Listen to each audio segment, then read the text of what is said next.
Hey, everybody, guess what? This afternoon, we have a special guest, Joshua Radin, with us, and he's out on tour. He's coming to Franklin in September. But right now, he just told us he's talking to us and he's in Sweden. So I'm so excited. This is fun. Yeah, it is. Look, this technology. I know. Pretty exciting. So tell us, you're coming to Franklin Theater in September for 2 nights. How is it for you when you get to come to a place and stay for 2 dates instead of like moving on the next place the next day? Oh, it's such a treat because you only have to do one sound check. There you go. You just like walk off stage the first night, leave my guitar and mic and everything on stage, and then like show up for the show the next day. You don't have to show up all early. So that's so nice. Yeah. How many times have you played at the Franklin Theater? Maybe twice. I've played in Nashville a bunch of times. I think over like the last 18 years, like every year I've played in Nashville, but at Franklin Theater like once or definitely twice, I think so far. Yeah. And And it's a what a beautiful place. yeah, I was just gonna ask you how you felt about that because it's a little more intimate, but yet such a really great acoustic theater. Yeah, and everyone who works there is so lovely. Tell us about, and you're kind of touring. You have a new EP called "Through the World." Um, It's called Though the World Will Tell Me So. oh, "Through the World." See, I can't even read my own handwriting here. I'm sorry. Through That's all the right. World. That came out in August. This is volume 2, but I like how you created this. Tell me about that because it was a little bit different. Most people pick a studio and stay there for like a week or 2, but you did Or something a or little a bit year. different. I wrote this on the road. I've been nomading for about a year and a half. I sold my house in Los Angeles and gave away most of my stuff, and I've been living out of a suitcase with just one guitar for over a year and a half now, traveling all over the world. And I wrote this album, Volume One and Two, which is now all 10 songs are out now as of last week. And I wrote it and recorded it, in a bunch of different places all over the world. So it's sort of like a a travel diary.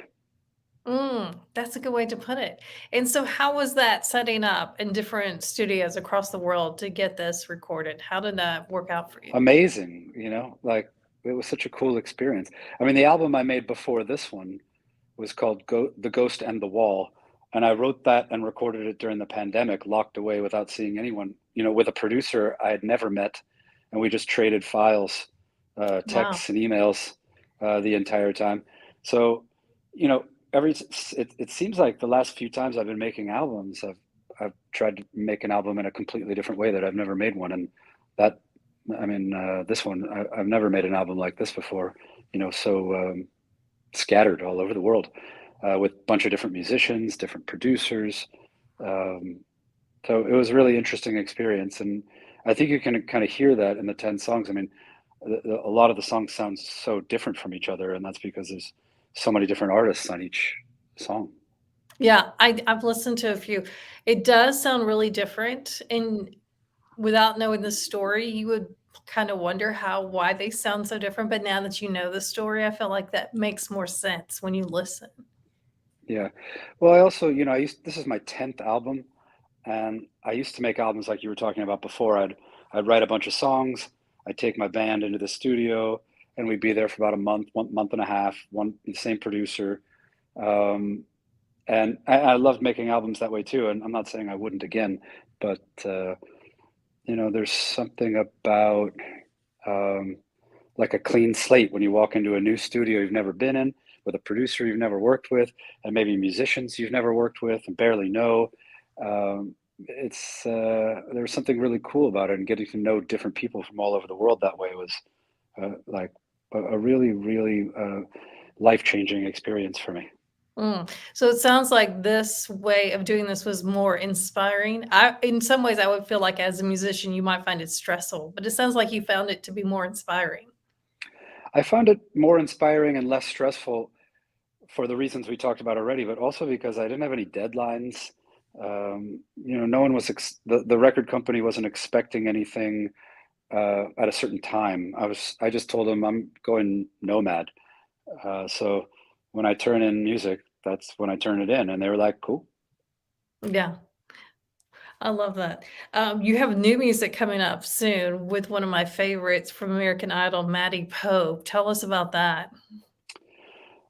Well, you mean a tour? She's going to be opening half the tour. Yeah. Um, and well, she lives in Nashville, so um, that's cool. We've never met in person. We've just spoken, and we did a duet on this album together. It's a song called Neverland, version two. The first one is a solo version on my own, and then the version two is a duet with her. And I just loved her voice, and we have a bunch of mutual friends. So when I heard that she was going to do it, I was excited, and she recorded her part in Nashville. I was in where was I when she was doing that? I think it was in London. It's hard to remember. It was a bit. It was a few months ago. I've been in so many places. But anyway, she's fantastic, and yeah, so she's the support act on half the tour, and I'm excited. She's going to hop on my tour bus, and then we'll really get to know each other. Yeah, that sounds great.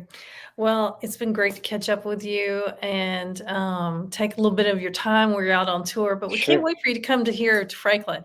So I don't can't wait to forget to get get your back there. tickets September 13th and 14th. All right, Thanks we so will much for see you having then. me. Do you have any special things you want to do when you're in Franklin? Is there some things you want to do in the Franklin, Nashville area when you come back?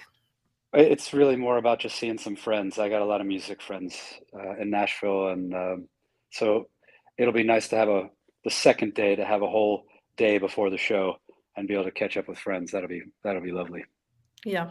All right. Well, you guys don't miss it. It's going to be a great show. We'll see you soon. See ya. All right. Bye. Bye.